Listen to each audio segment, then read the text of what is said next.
Compiler design syntax analysis phase में हम जो था लेफ्ट रिकर्सिव कंसेप्ट को पढ़ रहे हैं।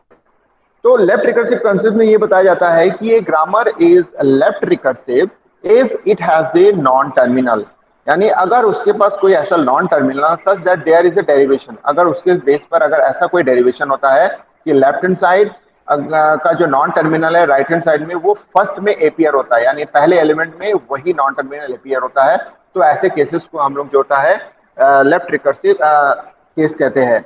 तो जनरली जैसे मैंने लास्ट क्लास में आपको यानी प्रीवियस जो लेक्चर्स है उसमें आपको समझाया था कि ई प्रोडक्शन ई प्लस ई, तो इसमें अगर आप देखते हो तो ई प्रोडक्शन ई प्लस ई का मतलब होता है कि ई से ही शुरू हो रहा है। तो ऐसे वाले जितने भी जो प्रोडक्शन होते हैं उसको हम लोग बोलते हैं लेफ्ट रिकर्सिव प्रोडक्शन।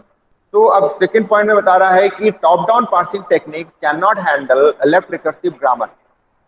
अगेन जैसे मैंने बताया था कि टॉप डाउन पार्सिंग में लेफ्ट फैक्टरिंग होगा तो वो हैंडल नहीं कर सकता है। तो नेक्स्ट जो हमारे पास इंपॉर्टेंट होता है लेफ्ट रिकर्शन, ये भी एक इंपॉर्टेंट फैक्टर है जो कि टॉप डाउन पार्सिंग के लिए प्रॉब्लम क्रिएट कर सकता है। तो इसीलिए लेफ्ट रिकर्सिव है तो इसको top down parsing left recursive problems को हैंडल नहीं कर सकता।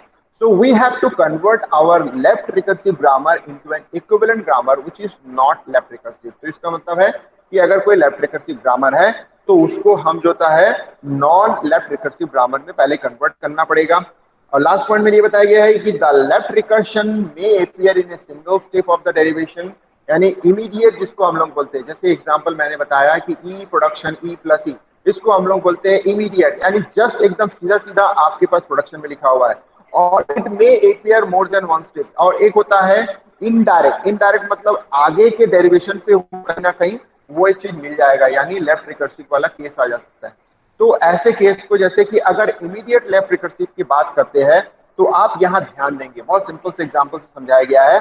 ये देखिए ए और ए अल्फा, ए प्रोडक्शन ए अल्फा ए प्रोडक्शन बीटा, तो ए प्रोडक्शन बीटा में कोई लेफ्ट रिकर्सिव नहीं है। So when beta does not start with A, तो इसका मतलब होता है कि ये, लेकिन आप देख सकते हो कि अगर मैं पूरे के पूरे सिनेरियो की बात करते हूँ तो if this production have a left recursive, क्यों? क्योंकि दोनों में लेफ्ट हैंड साइड में ए है और राइट हैंड साइड में जो रेगुलर एक्सप्रेशन है वो कैपिटल ए, यानी नॉन टर्मिनल जो ए है उससे स्टार्ट हो रहा है।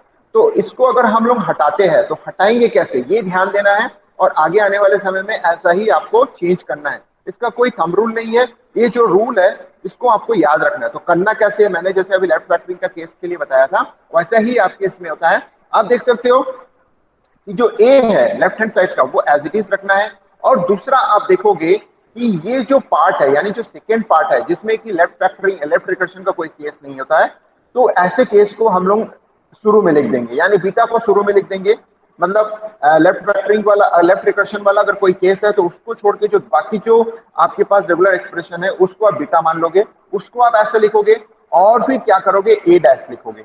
अब ए डैश को कैसे रिप्रेजेंट करोगे, देखो ए डैश को कैसे रिप्रेजेंट करोगे, ये जो आपके पास ए अल्फा है उसको रिवर्स ऑर्डर में लिखोगे, लेकिन अल्फा को पहले लिखोगे और ए डैश को यूज करोगे, ए को रिप्लेस करके ए डैश से यूज करोगे। तो ये आपको समझ लेना पड़ेगा कैसे करना है इसको।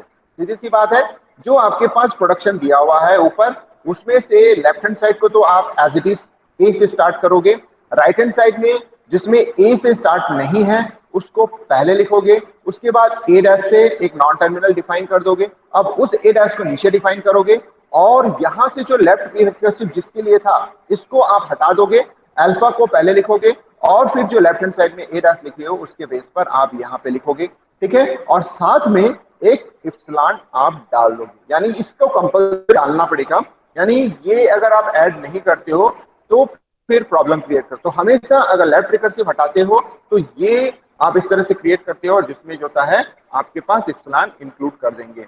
तो इन जनरल अगर आप बात करते हो कि बहुत बड़ा बड़ा एक्सप्रेशन अगर सपोज कर लो दिया हुआ है ऐसा A alpha 1 A alpha 2 A alpha 3 and A alpha M, और बीटा 1 बीटा 2 बीटा एम ऐसा लिखा हुआ है, तो आप कैसे लिखोगे, देखिए ए और उसके बाद बीटा 1 ए डैश, बीटा 2 ए डैश, बीटा 3 ए डैश, यानी जो बीटा वाला पोर्शन है उसको पहले लिखोगे ए डैश के साथ, और फिर ए डैश को डिफाइन करोगे। तो ए डैश को कैसे डिफाइन करोगे, अल्फा 1 ए डैश, अल्फा 2 ए डैश, अल्फा 3 ए डैश, फिर उसके बाद जो होता है अल्फा एम तक लिखोगे, और उसके बाद एक एप्सिलॉन यूज करोगे।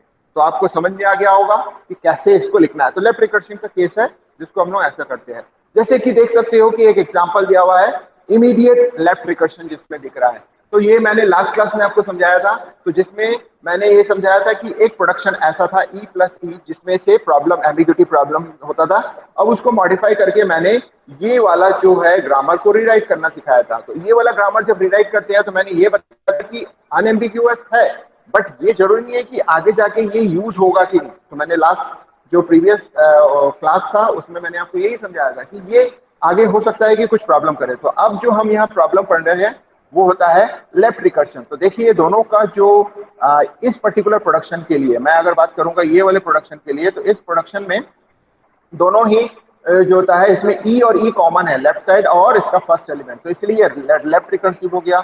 उसी तरह से अगर मैं इस प्रोडक्शन की बात करता हूं तो यहाँ पे ये टी है और यहाँ पे टी है, तो ये भी लेफ्ट रिकर्सिव होता है। तो इसका मतलब ये जो दो प्रोडक्शन है इन दो प्रोडक्शन को रीराइट करेंगे। तो चलिए हम स्टार्ट करते हैं। पहले को रीराइट करना है, तो पहले को रीराइट करने का तरीका मैंने क्या बताया था कि लेफ्ट हैंड साइड में जो आपका ई है उसको एज इट इज रखना है, और राइट हैंड साइड में जो आपके पास मैंने क्या बताया था बीटा, तो ये जो बीटा था इस बीटा को आप यहाँ लिखोगे। तो देखिए टी को मैंने पहले लिख दिया और ई का रिनेम करते हुए एक ई डैश बना दिया। अब ई डैश को मैंने नीचे लिखा, और ई डैश को नीचे लिखने के बाद ई के बाद आप देख सकते हो कि जो राइट साइड में ई है उसके बाद प्लस साइन है, प्लस और टी साइन है, ये दोनों है। तो यानी दोनों को मैंने एक लिख दिया, मैंने इसको मैंने अल्फा 1 मान के लिख दिया, और फिर ई डैश को लिखा और उसके बाद एप्सिलॉन को जोड़ दिया।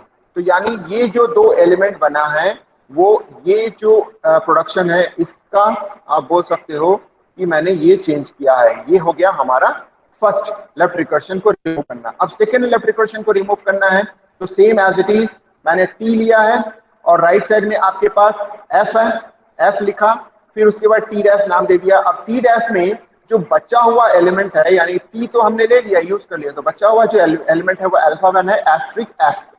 तो एस्ट्रिक एफ को मैंने यहाँ पे लिखा और उसके बाद टी डैश लिखा और उसके बाद इसको हमने एप्सिलॉन से जोड़ दिया। तो इस तरह से आप देख सकते हैं कि हमारे पास ये जो दो है वो जो प्रोडक्शन आया है वो दो प्रोडक्शन आपके जो बने हैं वो इससे बने हैं। तो आप देख सकते हो कि टी का जो लेफ्ट रिकर्सिव वाला प्रोडक्शन था उसको रीराइट करते हुए हमने इस तरह से बना दिया, और उसके बाद तीसरे में कोई प्रॉब्लम नहीं है तो ये सॉल्व हो गया। अब एक और एग्जांपल देखिए, एग्जांपल में ये स्टेप बाय स्टेप आपको बता रहा है।